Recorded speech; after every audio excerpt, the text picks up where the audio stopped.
Aloha nui, Geno. Hey, aloha. Aloha nui. Oh, you have a flower in your hair. Of course, that's from my garden. Yeah, a little plumeria. So Mm. delightful. The frangipane. Yeah, the frangipani. I always learned it as frangipani. And when I came to Hawaii, people said the plumeria. I said, plumeria, that's a frangipani. And Yeah. I see you have hibiscus on your shirt. Oh, yeah. This is the. You see the Hinano girl here? Oh yeah, look at that. Yeah. Yeah. And I have a pair of trunks to match and a beach blanket. I got the whole shot there. Yeah. Did you ever come across a guy named Dale Hope Dale Hope, huh? on the Big Island? He worked a lot in aloha shirts Uh-huh. and a lot with Tahitian fabrics.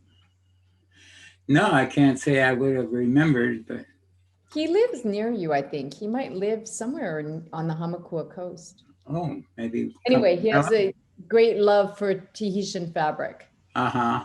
Yeah. Yeah, me too. Yeah, I know. I know. And he actually hired me to work on a book about Tahitian pareos. Really? Yeah. Yeah, so we're just starting. Do And you? there's actually a scholar at a university in England who found, you would be interested in this, he found the pattern books from the Scottish mills that used to print the cloth that the merchants took to Tahiti to trade in the 19th century. Oh, wow. Yeah. So he has all of these fabric swatches from like the 1850s from Scotland that are all the Tahitian prints. Yeah, that's really nice. Yeah, it's really something. They're Did very you beautiful. did you ever know Tutuvi in Honolulu? Mm-mm. Well, she does a lot of Hawaiian fabrics that she designs and has made, and uh, Oh, and she was Dale all probably knows. yeah, she was always kind of quiet, and then all of a sudden at the airport they put up all these pieces of her fabric at lining the whole entry, and it was quite something. Wow.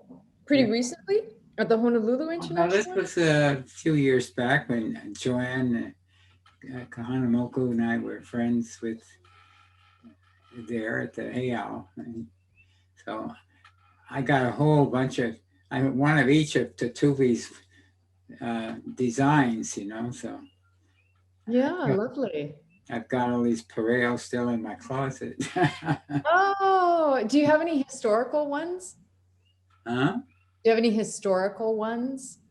Well, I don't know what would be historical, but How old are they, the ones you have? Like the oldest one you have, how old is that? it's probably from the 80s. Oh, not that old. Yeah, not that old.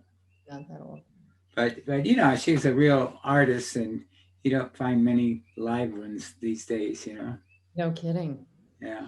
Well, we found you, Geno. That's a perfect starting point. You're one of the live ones left. Mm-hmm. So I was thinking about where we left off. Oh boy. And Yeah. um, do you want to say anything about that, or do you want me to share my recollection? Do you have a clear sense of where we left off? Not really. Well, you were in Hawaii and you were doing some work down in Waikiki around the Hilton Hawaiian Village. Yeah. So I think that's about where we left off. You were on your, Yes, was my it your first wife? first came to Hawaii. Yeah, When you first 57. came to Hawaii. Yeah, yeah. So how long were you on Oahu before you moved to Hawaii Island? Well, I think it was uh,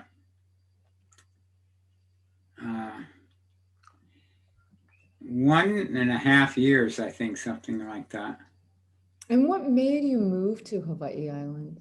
Well, there was a guy in Hilo that had a bunch of old Model A touring cars, and he was trying to sell them to Mr. Kaiser at the Hawaiian Village there for, as an item for tourists to drive these old Model A's around.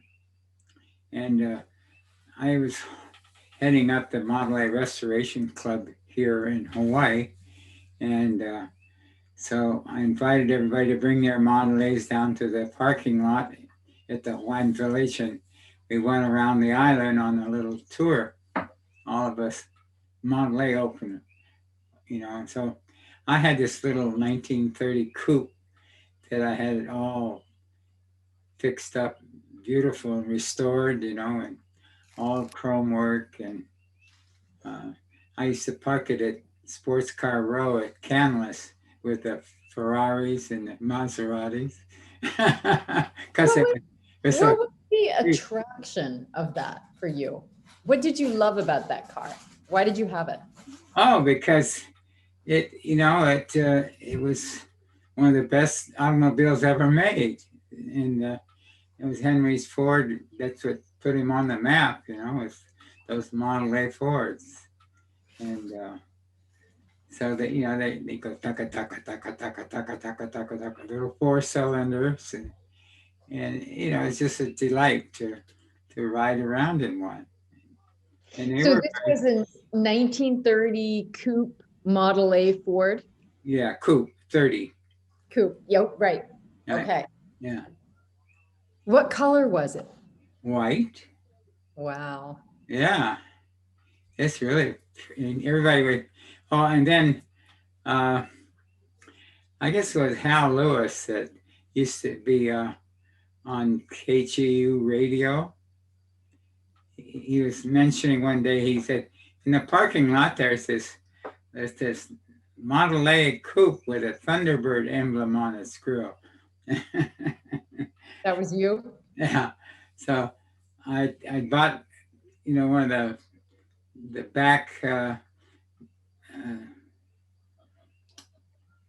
little Thunderbird sign from, and I mounted it on the grill of my Model A coupe, So it's really cute.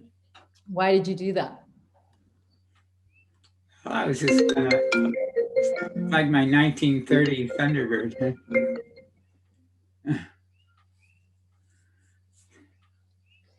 So, It was just for fun. It was just for fun. Yeah. And so what was it that made you move from Oahu to Hawaii Island? You were saying that there was the guy who came over with the Model A's that he wanted to sell to Kaiser, but did he ask you to move to Hawaii Island? No, I just I just got a hold of him again and asked him if he still had these cars, and I wanted to make the move to the Big Island, and I thought this is my opportunity, and let's see what we can do. And because I was working as a printer in the evening. I used to set type start out at the Honolulu Advertiser, and then I went to work for Watkins and Sturgis there, and it's a job shop, and did all their typesetting for them, and so I could spend all day at the beach and work in the evening in the print shop. So, and then we had a little apartment right near Kaukai Corners, and it was 1716 Kalakaua. I remember that. How did you feel about living there? What was your general feeling? Did you love it? Did you like it? Did you feel it could be home, or did you feel like it was just transitional? Oh no, I left California behind, and this is my new home here, and I just took me about 10 minutes to adapt. So, okay, so when you went to Hawaii Island, what happened? Well, I mean, Where did you that's even better because, there was nobody home over here. And, go? Hmm. and so you could pretty much do anything you wanted. And so I built a little shop and started carving tikis. And I had a little glass bottom catamaran that I got from this guy from Hilo. And then I built a new one and they called it the Tiki Iki. And so everybody remembers the Tiki Iki. And it was moored How right did you there. come up with that name? Well, it was kind of, Iki is little, like a little. And Mhm. I carved the two bows with Tangata Huru Huru, who is a Tahitian god of the sea. And they had beards. And so every time the boat would go up and down, you'd see them kind of nodding their heads. Mhm. It was a beautiful little boat, How long was it? 14 feet. Oh, it was a little. Well, yeah, it had a little outboard motor on the back between the hulls. And then the glass box was 42 inches square. So I could pick people up out of their wheelchair and carry them over to the boat and set them inside and push off, and we'd go right out there from where the King Kamehameha Hotel is, and the Makahonu Bay, as it was called. And and they restored the heiau there years later, and very special place. But that's where I used to take all these people out, little old ladies that had never seen anything like that in their whole life, and they were just thrilled to death. See all these beautiful underwater fishes, and then I dived over the side and waved to everybody up above. Yeah, it's a real deal. And then when they built the hotel, well, yeah, that was even better because we had the people right there that wanted to go out and take a ride. And then, of course, as the years progressed, they started making bigger boats, but it lost its charm, of having a custom little glass bottom boat ride. Yeah, It yeah, was fun. yeah.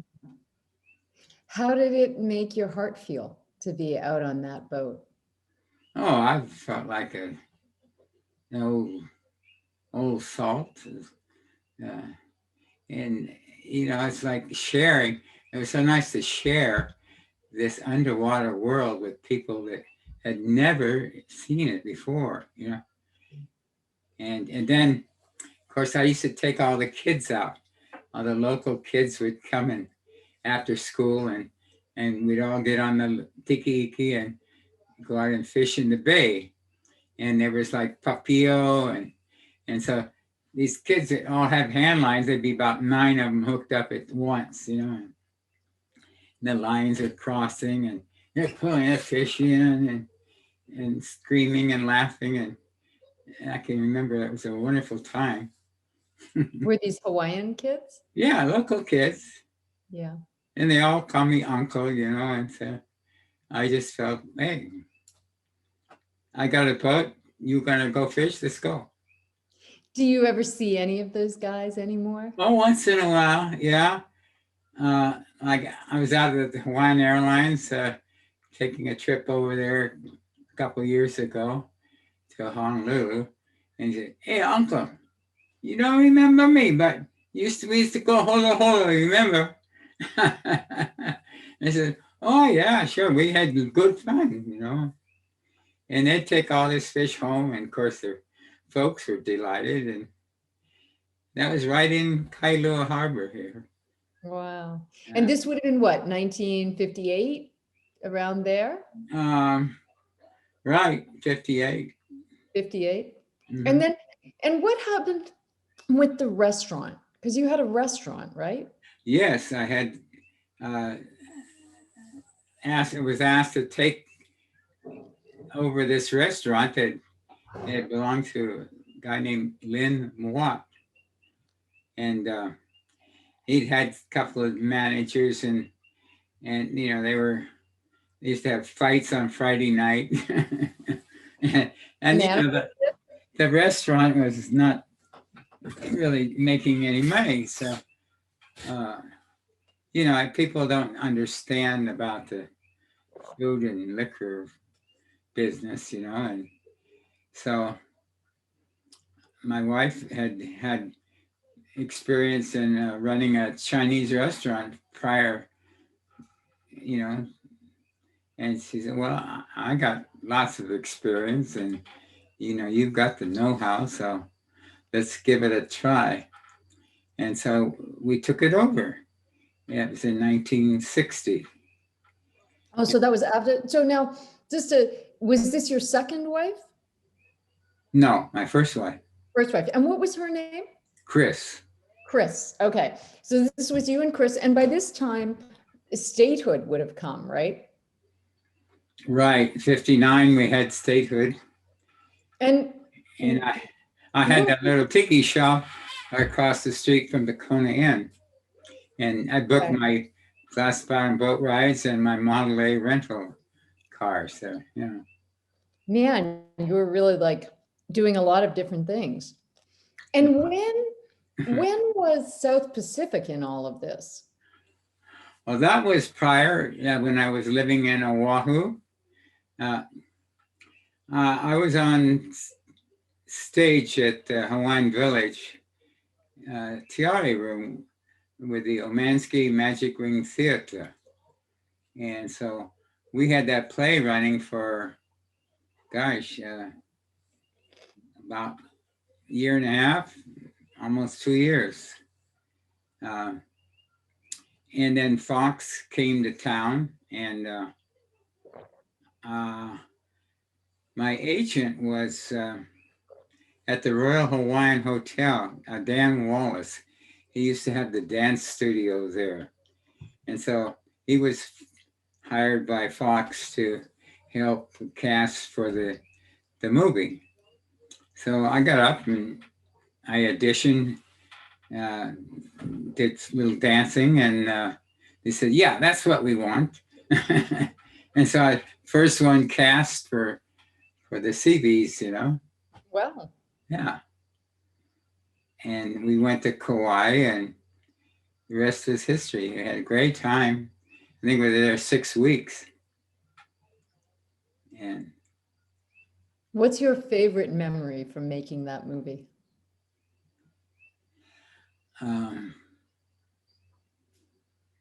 Well, I think, I made a great friendship with Juanita Hall, who played Bloody Mary. And we used to laugh and do a little funny kind dance. And, she being a stage person, and I had been in professional theater before for a couple of years. So I don't know, it's a different group, different breed of people. Yeah. And we just got along perfect. So, and, we lived at the Cocoa Palms, everybody stayed there. And I used to go to the location with the grips. They had a 6 o'clock call, and then the cast and everybody else would come at 7. So that was kind of fun that we, could spend time on the set and learn all kinds of things that you wanted to know about cameras and how they made their tracks for shooting and angles. And it was quite interesting to see how 20th Century Fox put that movie together. Yeah, I believe it. Especially for you coming out of California, coming out of Los Angeles, which was really the place where the movie industry existed. Yeah. Well, then I did another film after South Pacific for Columbia, and they offered me a contract a 3-year contract, but I didn't want to go back to Hollywood. I'd been there, done that, but it was fun. What was the other movie? Go, Ghosts of the China Seas. Ghosts of the Chinese Seas. Yeah, Okay. and we Okay. filmed that in Oahu. Yeah. So then going back to the restaurant in 1960, Yeah. what are some of the interesting stories or things that come to mind when you think about having done that? Like what was meaningful about that? When you look back, what part did that play in your life? Well, I thought it was very special. Um, I used to fool around, play a little bass, but uh, I had hired this pianist from Honolulu. His name was Freddie Norton. And Freddie was a good friend with um,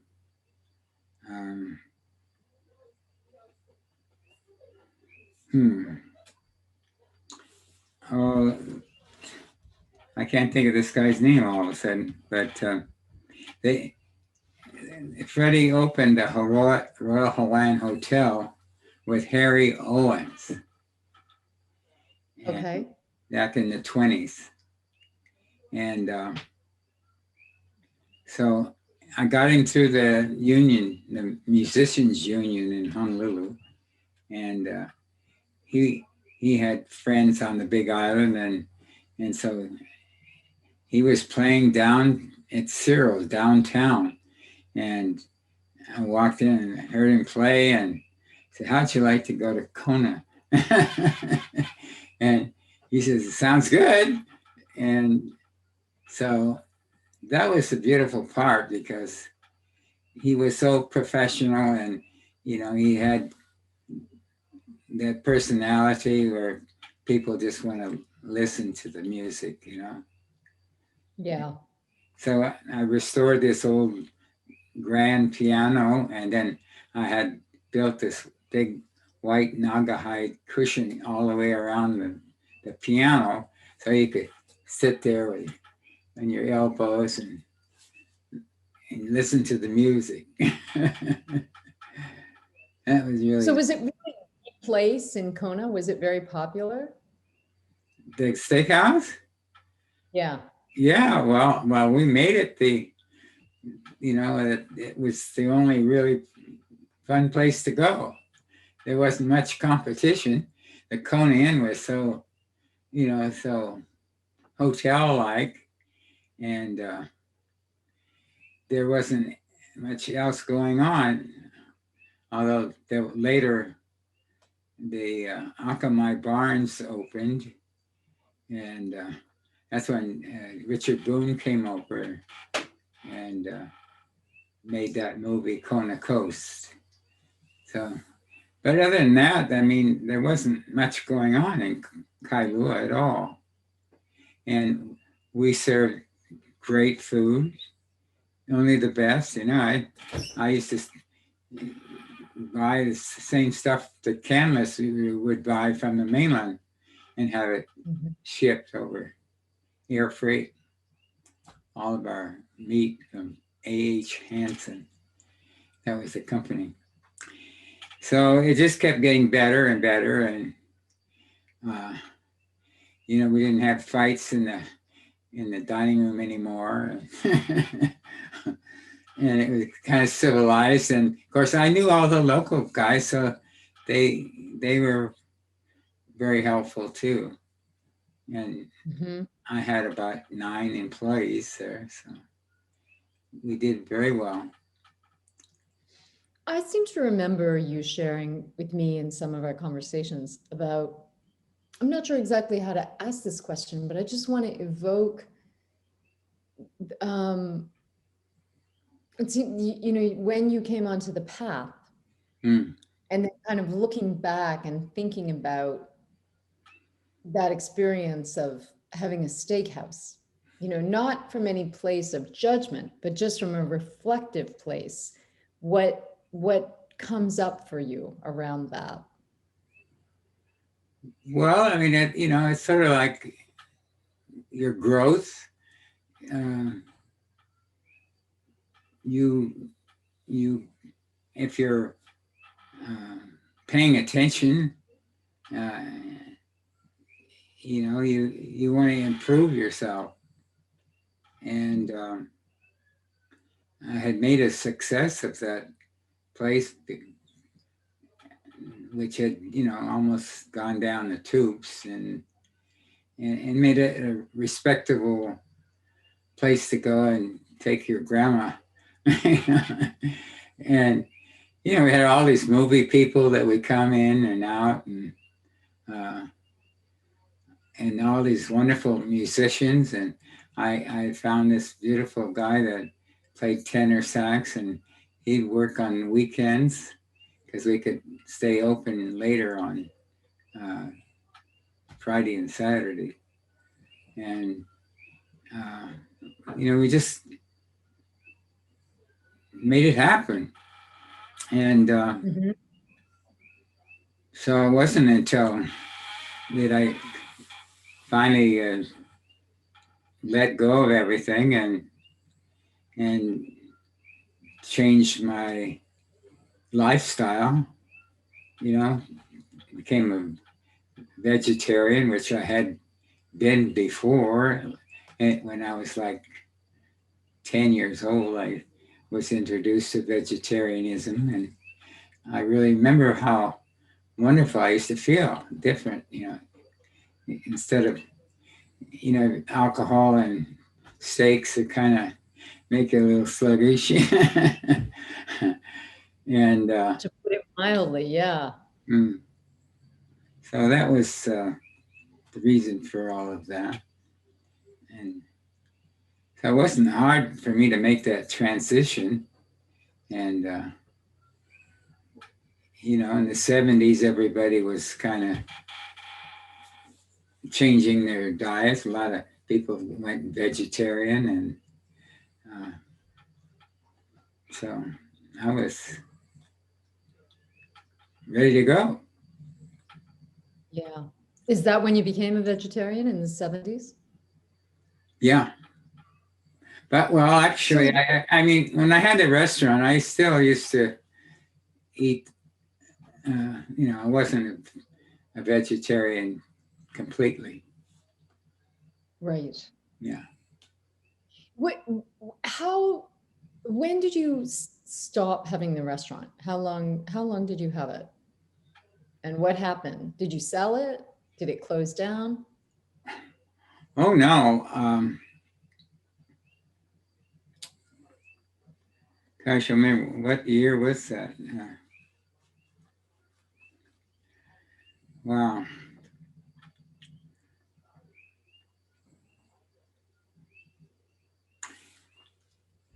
Well,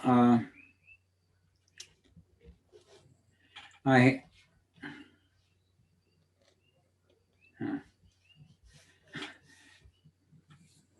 that's when I got remarried, and then I had my son Mace came along, and What was the name of your second wife? Sandra. Sandra. And what year did you get married? Did you and Sandra get married?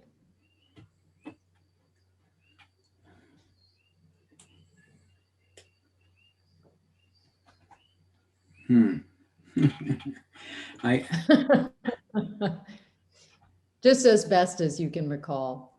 Yeah, I think it was around 65. Okay. And did you and Sandra work together in the restaurant? Yeah, she came. She was from Honolulu, and she came Okay. over, and so yeah, so I think it was 65 because Mace was born in 66. Okay. But What was that like to have a son? oh, it's great. I mean, my first child that, like, and I remember he was born up at Kealakekua in the hospital there, and they said, "Oh, we know your boy. He's the one with the luau feet." Because all the other little Oriental girls were so small, and he got big feet like this, and they all had feet like that. But that was great. I remember holding him What in did the you like about car, and being? the perspiration were coming down my face, and I'm holding this little baby in my arms while she's going to, to the drugstore to buy stuff, and I hadn't moved it a bit while she was gone. Were you nervous about being a father? Well, it's different, It was, I think I'd say yes, I was. First time that, you have this feeling of responsibility that, be very careful, don't drop him or hit his head on the steering wheel or do something stupid. And Mhm. and there, it's like a whole different world that you're entering. And it lasts a long time.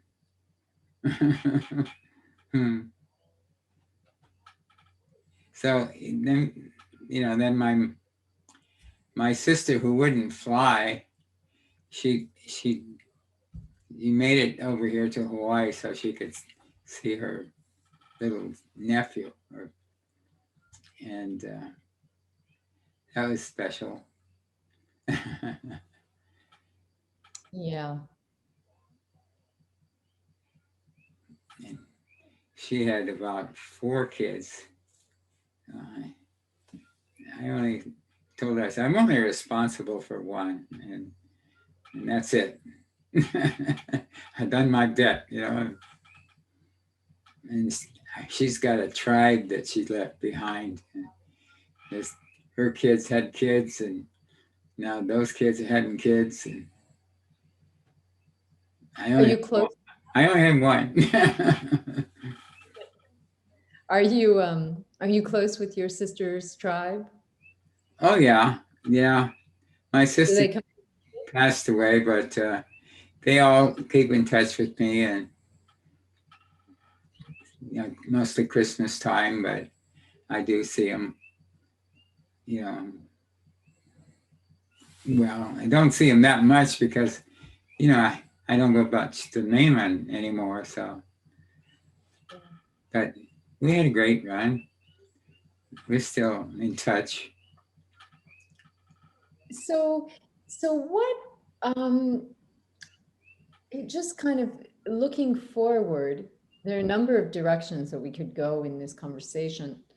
Um, One question I have, and this is just in terms of time and when it happened, when did you first become aware of Babaji and the path?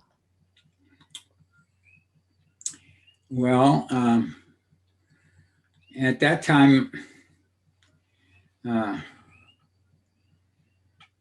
my second wife and I were uh, having a few problems. And so we had bought this property up in Napopo. Um, it was we call it the mango farm because it had 27 mango trees. And this old, the rest of it was all in coffee. And um, so, we were able to purchase the lease and uh,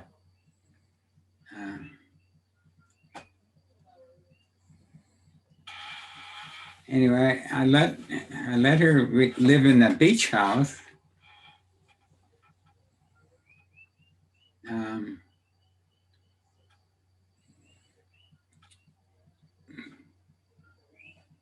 and then I was living at Napopo, and this friend of mine, he used to work for me in the trade in stonework, and um, so he needed a place to stay, and so I had this property up there at Napapo, and it had like a tack room separate. And I said, well, if you want to fix this up, you can stay here and it won't cost you anything. And then he can kind of look after things if I'm not there. Or, anyway, it worked out okay. And so he had left this book on the kitchen table. And actually, I think it was the magazine from South Africa. It was RSSB magazine. Swami Satsang Bayas. And so I flipped through it and wow, this is kind of interesting. And so I asked him, you have any books or info about this Surat Shabad Yoga? And so he says, yeah. I said, I got this Path of the Masters. And so I read that book and I thought, that's it. I'm gonna go for it. All that I read about liberation of the soul, I want to try it out and see if it works for me. And so, I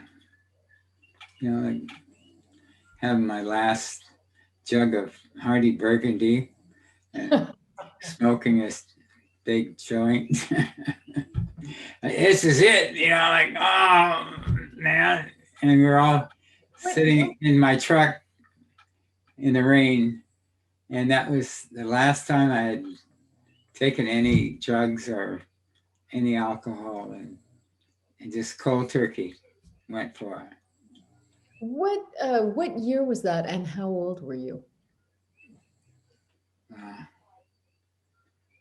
Well, let's see. I think it was like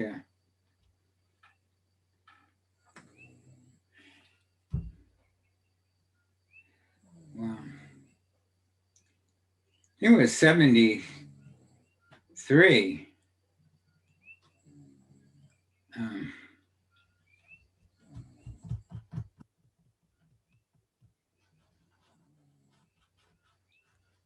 Okay. I think it was 73. 73. So, what do you think was going on for you that made you so open?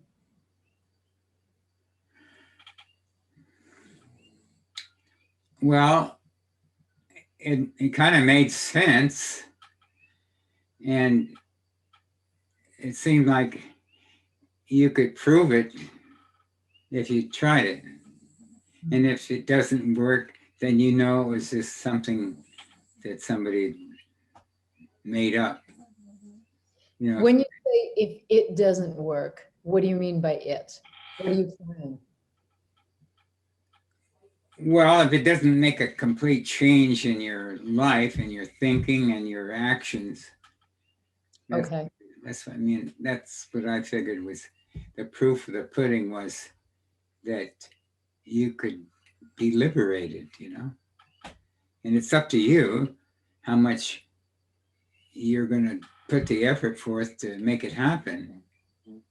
And that proof was in the pudding, I thought, And so things started changing a lot. Every doors were opening, and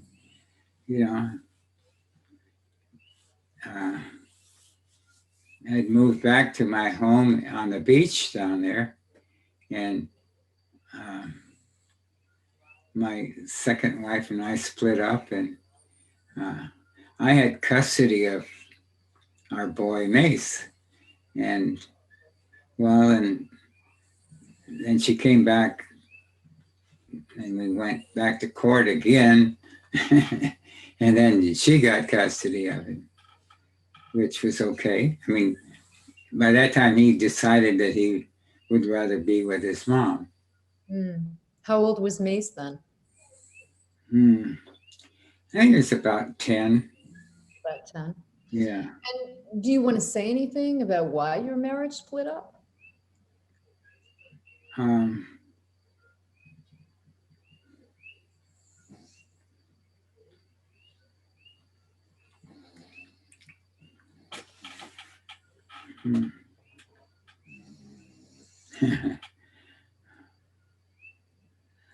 well, I didn't want it to split up, but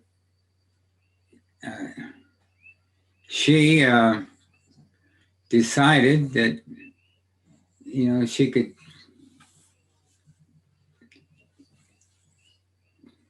move on. I mean, I helped her get her real estate license and, and then she took a long trip around the world and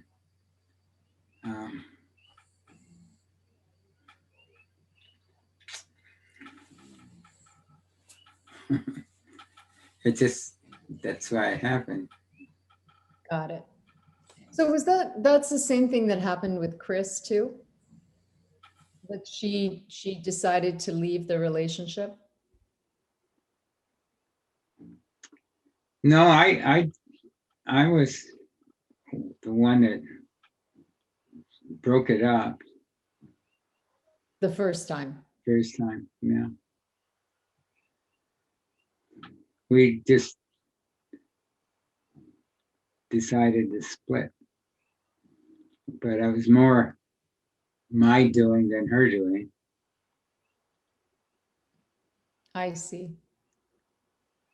And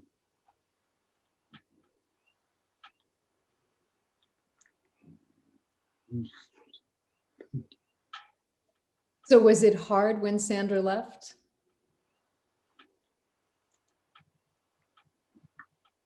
yeah.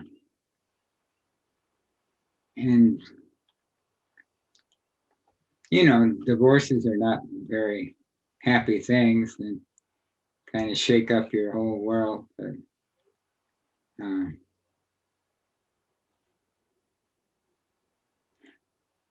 that's why, she had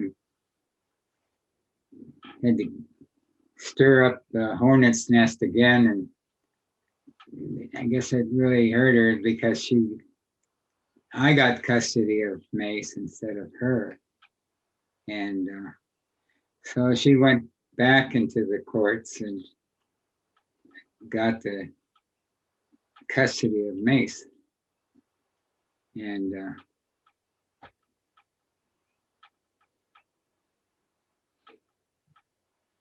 so he had to go back and forth and all around, but he made it.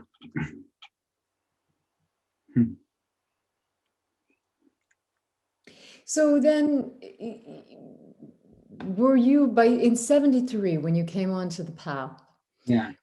Were you already on the path when the divorce happened? Yes.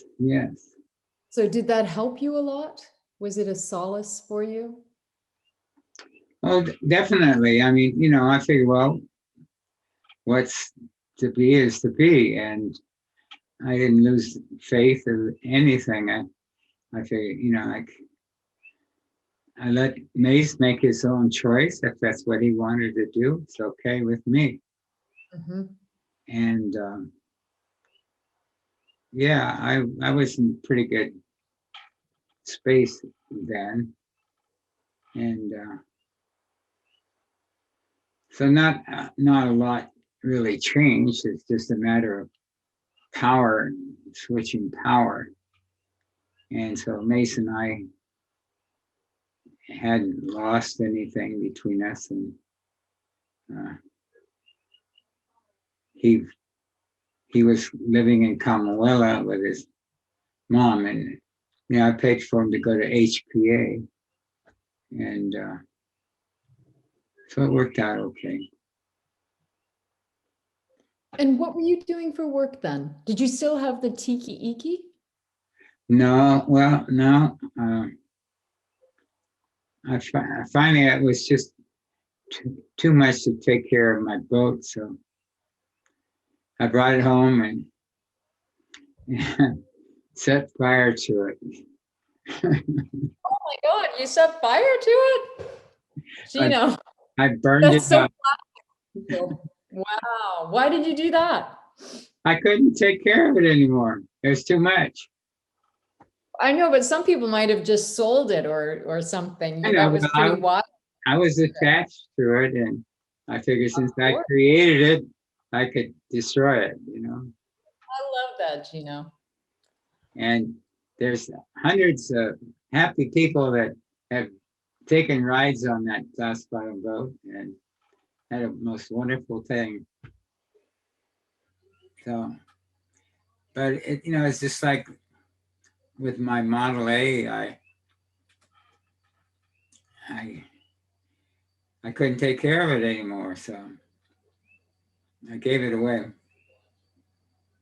Yeah. Some things in life you got to know when to hold and know when to fold. Yeah.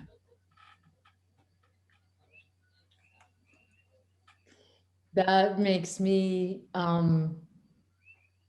think about, like, what do you think was your most treasured possession in this life?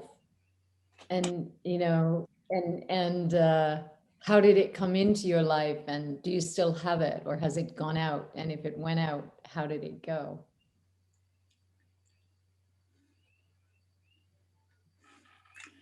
Well, I think the most treasured thing in my life is the path finding me, uh, and that's kind of the answer to everything. And wow, you know, like out of all these people living here on Earth, I I got to be one of those that gets to be set free, and I'm very grateful. And and I know it's true, and I have that faith. You know, I know, and so what could be better than proof? So do you feel liberated? Oh, definitely, yeah. Well, amen. I've been there, done that. I know where to go. What does it feel like inside? Oh, it's like heaven, you know, it's like, woo! Wow, this is what it's like. You know, like, wow, let's go there. And yet at the same time, well, listen, you got work to do here. You got a lot of messes to clean up. So you better take care of all that and you're on your way. Merge into it. Become all. Merge into it. Become it. Yeah. It's a wonderful place to go. Inside. And, you know, I don't know. I mean, there's a lot of crazy people on the path, but eventually I figure they'll figure it out. And maybe next birth, it's sort of, you know, like it's worth it. It's worth it.